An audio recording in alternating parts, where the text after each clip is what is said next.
Assalamualaikum dan salam sejahtera. Video ini akan menerangkan tentang keselamatan semasa aktiviti merentas desa bagi murid SK Jengka Pusat 2. Video ini disediakan oleh Unit Kokurikulum dan Sukan bagi tahun 2026. Marilah kita fahami langkah-langkah keselamatan supaya aktiviti merentas desa dapat dijalankan dengan selamat dan lancar. Pada akhir video ini, murid-murid akan dapat menyebut langkah keselamatan sebelum, semasa dan selepas merentas desa.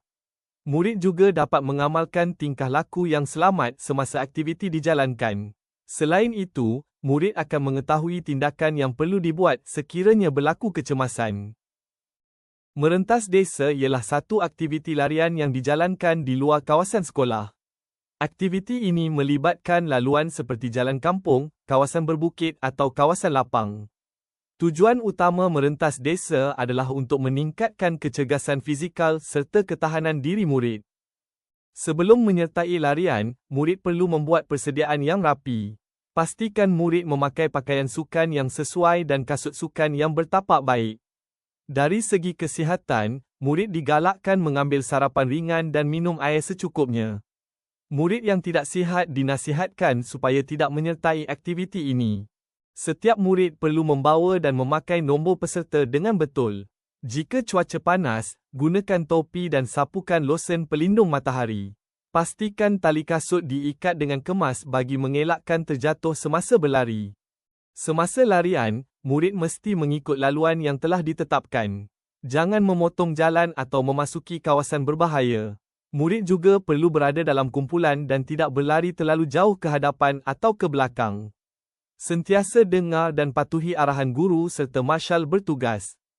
Murid perlu mengamalkan tingkah laku yang selamat sepanjang aktiviti. Elakkan perbuatan tolak-menolak atau bergurau kasar. Berlari dengan berhati-hati terutama di kawasan licin atau berbatu. Selain itu, hormati pengguna jalan raya lain. Sekiranya laluan merentas desa melalui jalan kampung atau tepi jalan raya, murid perlu berlari di bahu jalan. Beri laluan kepada kenderaan dan jangan melintas jalan tanpa arahan guru. Sentiasa peka dan berhati-hati dengan keadaan sekeliling. Jika berlaku kecemasan, murid perlu berhenti serta-merta. Sekiranya berasa pening, sakit dada atau sesak nafas, segera maklumkan kepada guru atau marshal. Bantu rakan yang terjatuh jika mampu dan jangan panik. Keselamatan diri dan rakan adalah sangat penting. Selepas tamat larian, murid perlu minum air secukupnya.